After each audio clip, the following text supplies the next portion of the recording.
Rád by som začal viac bicyklovať teraz v jednom období, keď je chladnejšie, ale obávam sa toho, že pri nízkych teplotách rýchlo ochoriem. Ako predísť tomu, aby som sa z tréningu, respektíve z výjazdu nevrátil domov našľadnutý? Na úvod je dobré trošku začať otužovať. To trošku znamená dať si krátku studenú sprchu, dať to aspoň 3-krát za týždeň, aby to telo si trošku navyklo na chladnejšie počasie. Potom už sa možno teda odhodlať ísť na ten bicykel. Dôležité je sa veľmi správne obliecť. Správne znamená, že nie je dobré ani príliš veľa, lebo človek sa potom spotí a môže ho dosť prefúknuť a je to vlastne nekomfortné.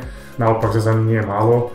A potom je veľmi dôležité určite si vybrať kratšiu trasu, kľudne na 3/4 hodinku na hodinku, prípadne nájsť nejaký ľahší, kratší okruh a dať ho 2-3 krát už podľa toho, ako sa bude v komforte cítiť.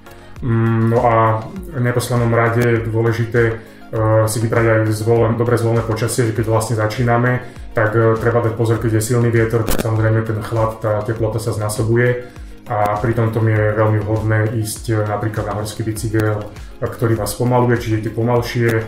To znamená, že ten chlad taký nie je. Najlepšie je do nejakých oblastí, kde toľko nefúka, ideálne po nejakých zvážniciach v lese, kde je vlastne veľmi pomalá rýchlosť a tým aj, že musíte koordinovať ten terén, tak vlastne zapájate aj viac svalových skupín a zahrajete sa, takže tam je to úplne komfortnejšie a dá sa tam vydržať oveľa dlhšie.